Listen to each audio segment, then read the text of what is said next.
Welcome my channel. અમે જઈ રહ્યા છીએ હૈદરાબાદ. બપોરની ટ્રેન પકડી હૈદરાબાદ જવા માટે અને ત્યાં અમે લંચ જોડે જ લઈ લીધું હતું. બધા એકસાથે પાવભાજી, ભેળ અને વડાપાવ એ બધું લંચમાં લીધું હતું. ત્યાં અમે ટ્રેનમાં બહુ એન્જોય કર્યું અને આવી રીતે અમે સવારે 5 વાગે હૈદરાબાદ પહોંચી ગયા અને અમારું ફર્સ્ટ ડેસ્ટિનેશન ટ્રીપ હતી કુલચારામ પારસનાથ મંદિર.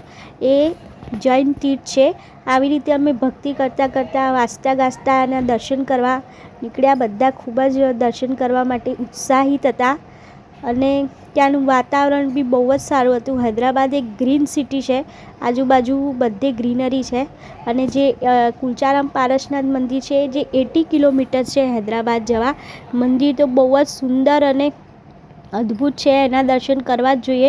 અને ત્યાંની જે મૂર્તિ છે ને પારસનાથ ભગવાનની, એ બી બહુ જ ચમત્કારિક છે.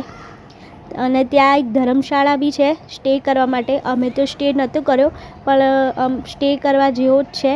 ત્યાં તમારે કંઈ બી નંબર જોઈએ ને ધર્મશાળાનો તો મને કમેન્ટમાં લખી દેજો. ત્યાં અમારા ગુરુમાં માતાજી છે જે ત્યાં આવેલા હતા અને તેનું દર્શનનો લાભ રહ્યો અને આહાર બી જોવાનો મળ્યો. અમે આહાર તો આપી ના શક્યા, પણ અમને આહાર જોવાનો ટાઈમ મળ્યો.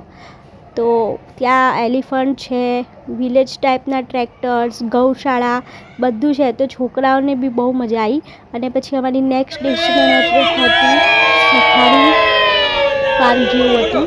એ બહુ જ સારું છે. ત્યાંની જે એનિમલ્સની રાખવાની જે પદ્ધતિ છે ને ત્યાં, એ બહુ જ સારી છે. એ લોકો તેને પાંજરામાં નથી રાખતા કે કેજમાં નથી રાખતા. એ લોકોનું પ્રાઇવેટ જંગલ હોય છે બધા એનિમલ્સનું, અને ત્યાં અલગ અલગ એનિમલ્સ છે.